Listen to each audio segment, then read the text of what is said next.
In this video log, or vlog, we have been studying the Gospel of Matthew. We are now at chapter 11. And in fact, we are going to look at the final few verses of Matthew chapter 11. I will be reading verses 28 to 30, and I will be reading out of the New International Version.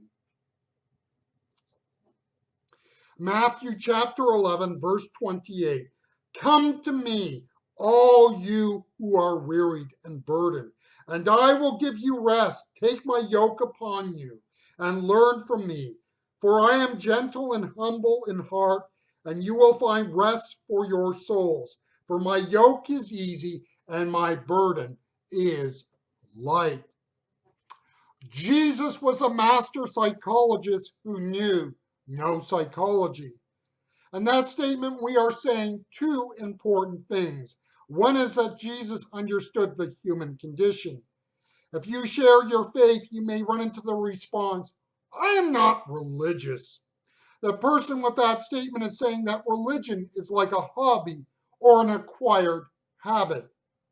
It is something that one may do in the free moments of the day, but is peripheral to the real issues of life. Now, that response has a measure of truth in it. When you look at how religion is practiced around the world, it is not always about something that is relevant to life. The statement, though, ultimately fails because it is a denial of what is the essential character of human beings. In the era following the Second World War, we have the emergence of psychology as a separate and distinct discipline in academic studies. Psychology has a measure of legitimacy while also having a certain religious side to it. I say a religious side because, like any other belief system, it holds to certain ultimate values. In the modern era, we may not have the polytheistic religions that say that were in the Greco-Roman world. But if you redefine religion as meaning that set of beliefs or a set of beliefs that have ultimate value, then you can begin to see that we are no less religious than the ancient world. We have simply repackaged things in a way that makes us feel, well, we are modern. We are not religious. We are scientific. We are anything but like those people in the past. Psychology, not as a whole, but as a tendency, makes human beings the center of all. Notice that that is a view that is not derived empirically. It is taken, as it were, by faith. In that sense, it is an updated version of pantheism, where God is in all. Man is a God.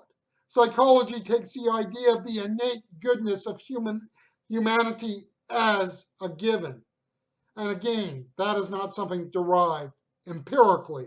The problem is that psychology infuses all areas of modern life.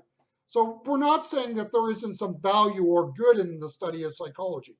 Don't get me wrong on that. What we're saying is that there are certain values and beliefs in psychology that are religious in nature. What are we saying? They are statements that cannot be derived or ideas that cannot be derived empirically. They are assumptions, certain ideological points of view. Now, what is the problem? When we look at the church today, is that we can take psychology and we can take the faith and bring them together. So what happens is the message of Jesus and the life of Jesus can be squeezed into a modern psychological model. To follow Jesus is to find self-fulfillment.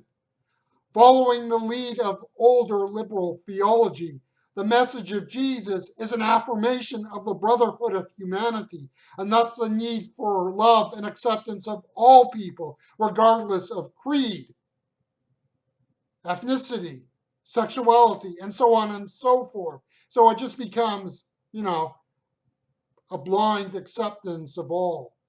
Jesus had a message of tolerance, openness, and inclusivity, which is needed for today, for we must affirm the reality of sexual diversity that is found in all people.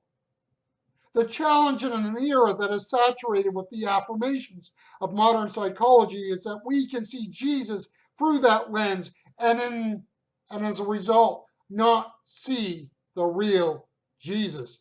Now you might notice I wear glasses, and every once in a while growing up your glasses can reach a point where, well, you can't really see very good out of them. You need a new prescription.